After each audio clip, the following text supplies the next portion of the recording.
આજના ડિજિટલ યુગમાં બાળકોને પ્રકૃતિ સાથે જોડવાના ઉમદા પ્રયાસ રૂપે કલરવ શિશુ વિકાસ કેન્દ્ર મોડાસાએ 29 જૂને વિશ્વભરમાં ઉજવાતા ઇન્ટરનેશનલ મડ ડેની ભવ્ય ઉજવણી કરી હતી।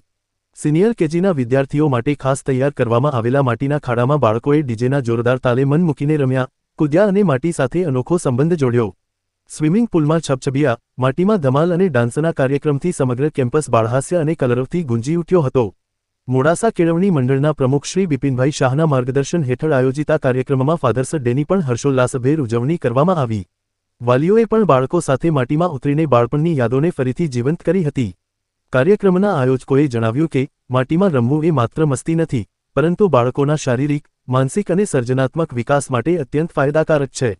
આ પ્રવૃત્તિ બાળકોની રોગપ્રતિકારક શક્તિ વધારે છે, આત્મવિશ્વાસ વધારે છે અને પ્રકૃતિ સાથેનું જોડાણ મજબૂત કરે છે। કાર્યક્રમમાં શિક્ષકો, વાલીઓ અને બાળકોની સાથે મળીને સર્જાયેલો ઉત્સવનો માહોલ લાંબા સમય સુધી યાદગાર રહે તેવો હતો। કપડાં ગંદા થવાની કોઈ ચિંતા વિના બાળકોને ખુલ્લેઆમ બાળપણ જીવવાની તક મળી તે જ આ કાર્યક્રમની સફળતા હતી।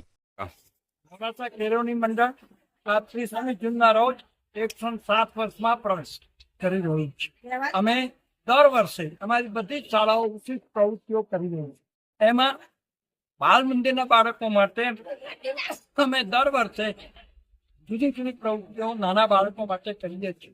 બાળકોની માતા અને પિતાઓ પાણી સાથે ના રમવું, માટી સાથે ના આરોપવું, આવા બધા સૂચનો આપે છે, જેથી બાળકો પ્રકૃતિ સાથે જોડાઈ શકતા નથી। એ પ્રકૃતિ સાથે જોડવાનો એક પ્રયોગ અમે છેલ્લા 3-4 વર્ષોથી કરી રહ્યા છીએ। આજે અમારા બાળકો પલાળેલી માટીમાં વરસાદ જ્યારે આવતો હોય અને માટી જે બગડતી હોય છે, ભેગી થતી હોય છે, એવી માટીની અંદર આળોતા રગદોળાયા, એવી જ રીતે બીજા પાણીથી નાયા અને ખૂબ કૂદ્યા। આ ઉપરાંત અમે અહીંયા આગળ બાથની વ્યવસ્થા કરેલી, એમાં પણ ખૂબ પ્રેમપૂર્વક નાયા।